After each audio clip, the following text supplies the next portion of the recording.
on va donner notre contrainte mécanique, c'est que dans tous les systèmes marchands qu'on puisse imaginer, même si on aurait le meilleur état d'esprit, solidaire, humaniste et tout ce que l'on veut, une entreprise doit vendre pour pouvoir fonctionner.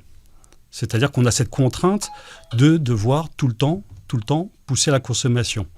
Que ce soit sur le niveau d'une entreprise, que ce soit sur le niveau national ou international, un pays, s'il ne vend pas en permanence, il ne maintient pas cette économie-là, il va s'effondrer.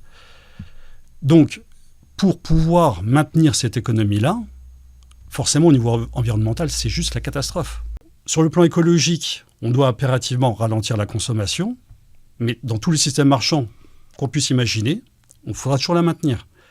Donc on a le cul entre deux chaises, à devoir choisir entre l'environnement ou l'économie marchande. Et quand donc on a le cul entre deux chaises, c'est qu'il y a une chaise de trop. Donc est-ce qu'on choisit le marchand ou est-ce qu'on choisit le vivant ? Bien évidemment qu'il faut que nous choisissions le vivant. Je peux vous donner une autre contrainte mécanique qui est pour moi une des plus désastreuses, c'est que dans tous les systèmes marchands qu'on puisse imaginer, il y aura toujours la guerre commerciale. Vous mettez 2 vendeurs de carottes sur le même marché, ils sont en guerre commerciale.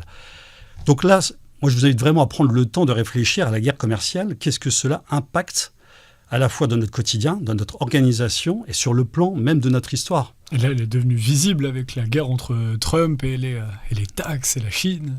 Là, c'est vrai qu'on l'a mis vraiment en avant. On l'a mis vraiment en avant d'un point de vue médiatique, mais pourtant, elle est toujours là. Elle a toujours été là. Elle est toujours là, dans le fond. Mais qu'est-ce qu'on doit faire ? Déjà, en termes d'organisation, c'est même pas que la guerre commerciale nous divise, c'est qu'elle nous oppose. C'est quand même pire. C'est-à-dire que c'est un système dans lequel on est toujours en tension, une tension qui est extrêmement forte, avec un système gagnant-perdant. Il n'y a pas de système gagnant-gagnant dans un système marchand, ce n'est pas possible.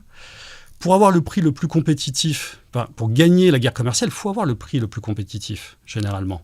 Alors, quand on dit que la guerre commerciale, elle stimule l'innovation, déjà, c'est faux, parce que dans notre histoire, on a créé beaucoup de choses sans la guerre commerciale, comme l'imprimerie, le stéthoscope, le microscope, Internet, la radioactivité, toutes ces choses-là, en fait, ont été créées par des inventeurs. Il y aura toujours des inventeurs. Et est-ce qu'on a besoin de plus d'innovation par rapport à nos besoins réels en termes de matériel ? Les innovations, elles sont là, mais elles ne sont pas disponibles. Donc, on essaie de nous faire croire que c'est nécessaire à l'innovation, mais en réalité, ça pousse plutôt à la médiocrité. Parce que pour avoir le prix le plus compétitif, qu'est-ce qu'on doit faire ? C'est là quand je vous dis que les répercussions, elles sont nombreuses et très très lourdes. Il faut avoir le moins de travailleurs possible pour avoir le moins de salaires à payer possible. Vu qu'on a le moins de travailleurs possible, il faut leur mettre une pression maximum pour avoir un rendement qui soit vraiment très très fort. Ne jamais augmenter les salaires. Et c'est pour ça qu'on voit au cours de notre histoire une augmentation de la productivité et de la pression, mais une augmentation des salaires qui est quasiment nulle, quoi. Et d'avoir le prix le plus compétitif, le moins cher, et donc ce qui est vendu le plus au monde, généralement, c'est ce qui a le moins de bonne qualité.